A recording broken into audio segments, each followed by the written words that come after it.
this is, you know what? It doesn't feel like Star Trek. It feels like a superhero origin story. Yeah, it was like X-Men, the beginning of the X-Men. Yeah, we're all centered around just this one person, and everybody caters to this one person, and everything surrounding this one person who figures everything out. It's God damn.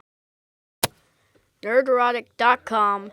Welcome back to Nerdrotic. My name is Gary Beekler, and I come to you from Nerdrotic.com, and we have made it to the end of Star Trek Discovery Season 2, Such Sweet Sorrow Part 2. And again, it was not such sweet sorrow parting from this show. It is a great relief. Now, this video is for those of you who didn't want to sit through the big long live stream I did right after the episode aired.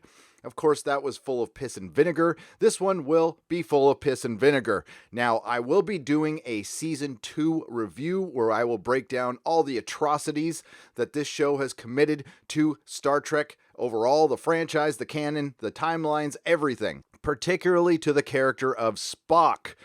But we will be getting through this episode a little quicker because a whole lot of nothing happened. There was a lot of pew-pew, a lot of penis-looking space shuttles, trademark anti-trekker, and we will see some of the anti-trekkers' reactions. Wait, what? To some of the abominations that happened in this episode.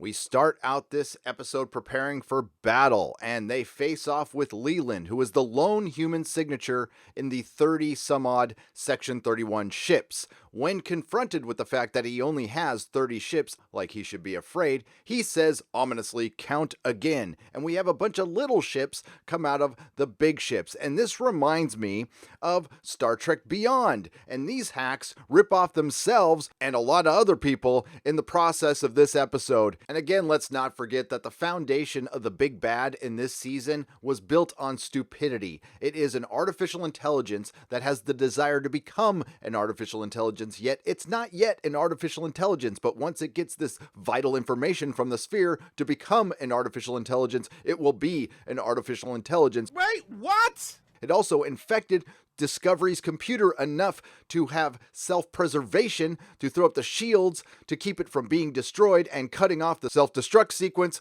but who cares? And why hasn't Control, which is obviously in Discovery, vented every crew member like it did the Section 31 ship? And I'm just wondering, if the writers didn't care enough to think about this stuff, why should I?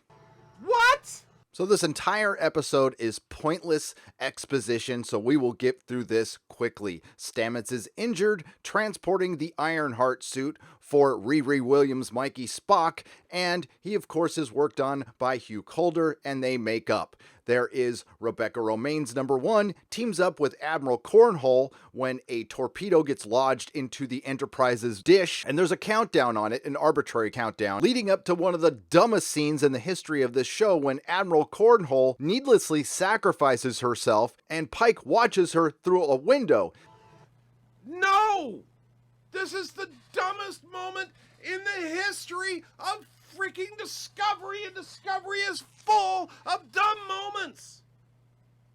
This is ridiculously stupid. This blows out the front half of the Enterprise. But Pike on the other side of a freaking door is fine. Pike is on the other side of a door. That torpedo should have destroyed the Enterprise. But no, it makes Pike squint. Then we have some more female action exposition with Fallopian Georgiou and Non fighting Leland. We have some more female exposition when we have Poe commandeering a shuttle. And by the way, how in the hell did these two ships get so many shuttles? Of course, at the end, we had the Klingons show up cloaked because the Klingons are teaming up with the Federation to fight this super secret Section 31 that I guess isn't a secret anymore. And the worst of all, Saru's sister, who just learned how to fight, is fighting in a battle. Again, nobody's against having some women kick some ass, but let's take a little count here. We had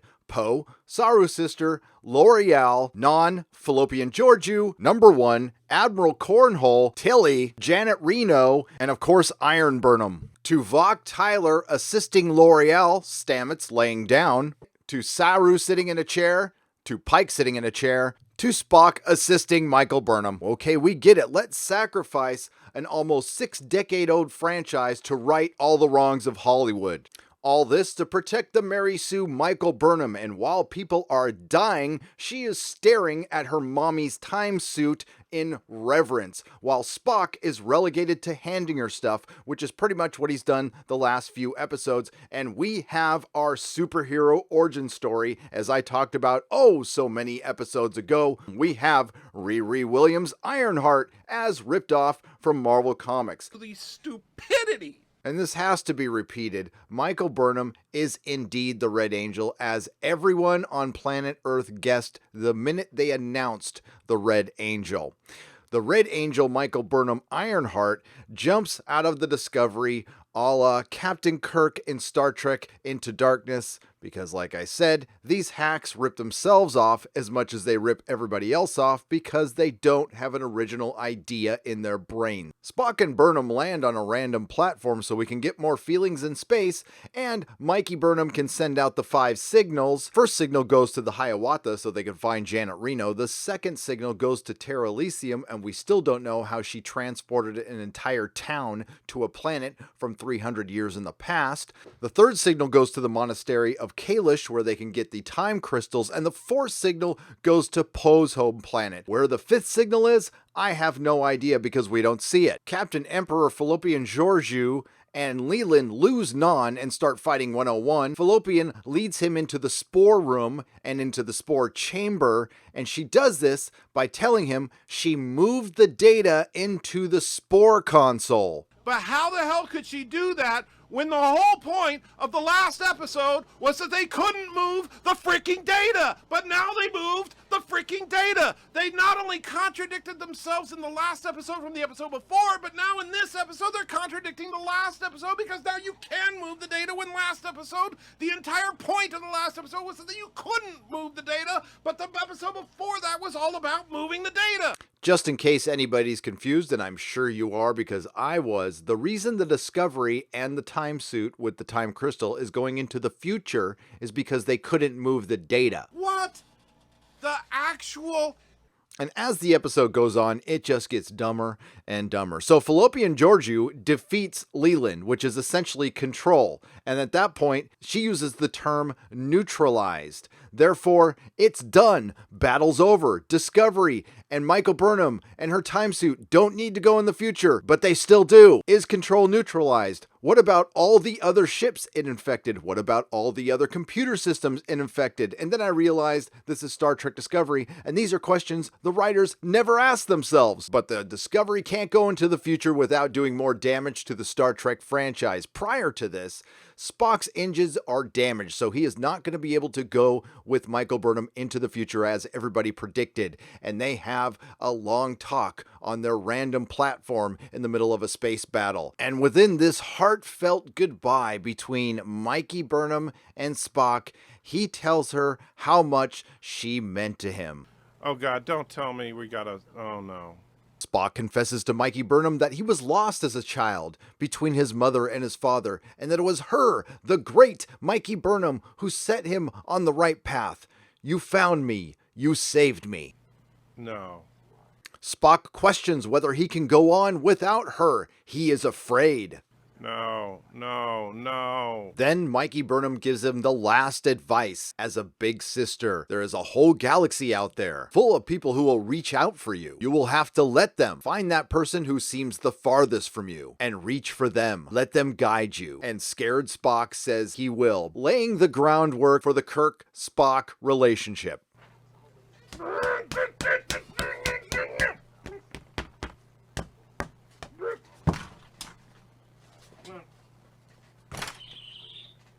Shut up, Tribble. I'm going to have to take a little break before I do the season 2 review because I've had enough of this show. Now, they wrap everything up with the Discovery going into the future, although it didn't need to go in the future. Supposedly, control is still neutralized. Now, it was reported everywhere that all the questions would be answered by the end of this season. Well, they decided to do that by making it confidential. That's right, nobody talks about Michael Burnham, the Spore Drive, or Discovery because it's confidential to Starfleet. totally ignoring the fact that all of these people on the Discovery have families, and you can't make somebody's entire existence confidential. Spock said he wouldn't speak publicly of Michael Burnham, but as I've said before in previous videos, he would certainly speak privately about Michael Burnham to Sarek or Kirk, his best friend. But as far as all the questions being answered, I have a couple questions. What happened to the fifth signal? How did Mommy Burnham move an entire planet-sized sphere? How did they download an entire planet-sized sphere's data into a ship's computer? How did Michael Burnham in a suit move a church full of people from 300 years in the past to a planet 51 light years away from Earth in the future? How much time passed in Season 2? How did Saru's sister, who was living in a tent and being eaten by the Ba'ul, make peace with the Ba'ul, use their technology, and learn how to fly in space battles in under a month? How did Mom Burnham know Mikey Burnham was going to die? What's the technology used in the Red Angel suit so you can observe things? How did the sphere observe things? Why didn't the Klingons, a warrior race, work with the time crystals to go back in time and obliterate the Federation? Why wouldn't the Klingons want the spore drive technology that they know about? How did Admiral Cornhole know Pike's fate? Why did the AI kill everything in the future? And more importantly, how? And those are the two words that the Star Trek Discovery writers need to learn. Why and how? Because those are two words very important to writing. Star Trek Discovery is the worst show on television. It has destroyed a franchise. I hope you are very proud, Michelle Paradise and Alex Kurtzman. And the final couple of questions: how did this show get renewed? And why would anybody want to watch what's left of this crew 1,000 years in the future? You just lost your two best characters. I guess my final question is, how can anybody still be watching this show? That's it for now. I can't take any more. I am done. I will be back for a Season 2 review. That'll be a couple weeks away. Everybody have a great day. For those of you who didn't watch this, definitely don't. Save your money. Boycott CBS. Boycott Star Trek Discovery. Fire Alex Kurtzman. Oh, and may the small folks sing songs of your greatness.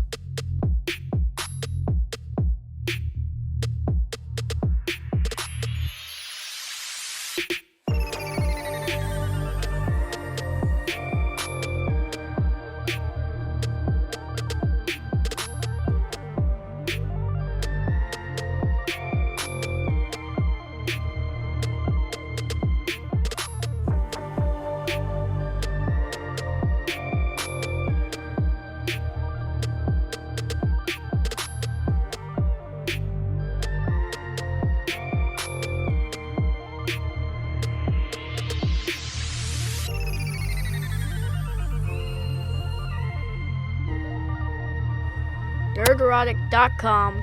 Please subscribe.